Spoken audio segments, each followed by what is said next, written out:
Assalamualaikum warahmatullahi wabarakatuh.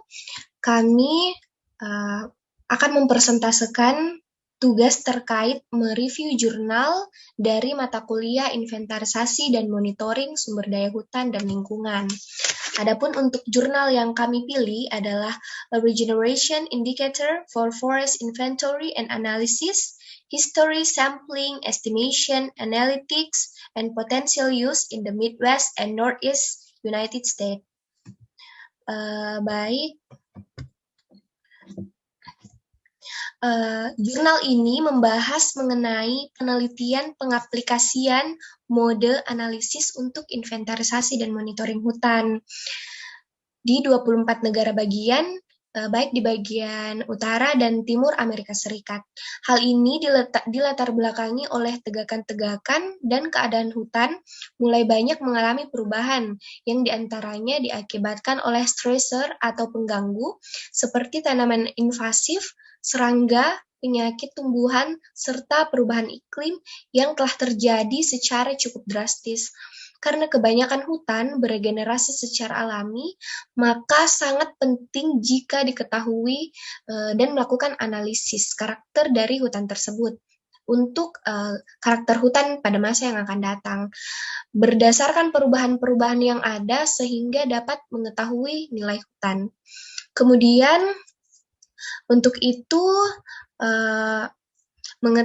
untuk mengetahui secara lengkap detail informasi dan regenerasi hutan, program NRS Forest Inventory and Analysis atau FIA mulai mengembangkan metode pengukuran yang baru untuk mengumpulkan data pada plot contoh selama musim tumbuh.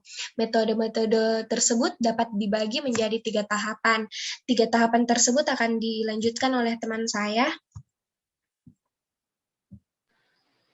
Oke, tahapan yang pertama, di mana tahapan ini dimulai dengan penginderaan jauh sesuai dengan lokasi yang akan dianalisis, lalu diklasifikasikan berdasarkan plot yang telah ditentukan dengan sistem stratified sampling, kemudian dilakukan overlay dengan layer tutupan lahan nasional tahun 2001 terkait dengan kepadatan kanopi atau National Land Cover Database (NLCD) Canopy Density Dataset.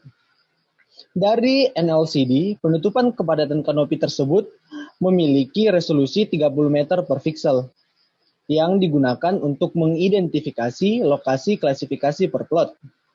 Prosedur ini bertujuan untuk melihat pralapangan sesuai dengan interpretasi foto yang ada, serta memberikan pertimbangan plot mana saja yang akan ditujukan pada surveyor yang terjun ke lapangan. Tahapan yang kedua yaitu tahapan ini menggunakan grid heksagon atau segi 6 di mana berskala nasional yang masing-masing mewakili sekitar 6.000 hektar, di mana plot yang tersebar secara acak di dalam grid heksagon tersebut. Plot akan dikunjungi setiap tahun menggunakan desain interpretasi yang nantinya akan menghasilkan panel sendiri dan menampilkan data pengukuran inventarisasi secara statistik. Pengukuran dilakukan dengan menggunakan semua plot. Pada 5 tahun pertama, itu merupakan panel primer yang sudah dapat digunakan untuk menduga potensi. Semakin banyak panel yang digunakan, maka akan semakin akurat pula data yang akan dihasilkan.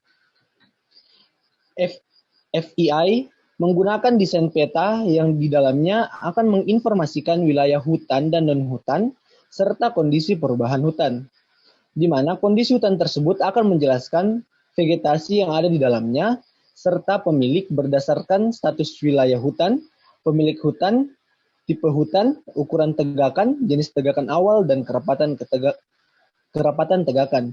Untuk tahap yang ketiga akan dijelaskan oleh teman saya.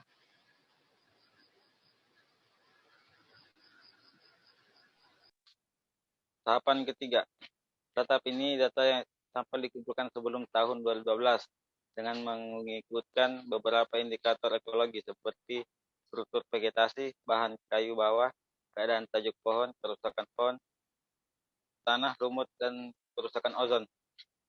Untuk tahap analisis, maka data-data yang diperoleh diantaranya data jenis pohon serta tinggi yang telah diklasifikasikan menjadi beberapa rentang tinggi dalam bentuk statistik. Perubahan tersebut akan dijadikan pertimbangan untuk menerka kondisi tegakan di masa yang akan datang. Kemudian akan disajikan dalam bentuk spasial. Baik, cukup sekian presentasi dari kelompok kami. Kurang lebihnya mohon dimaafkan. Assalamualaikum warahmatullahi wabarakatuh.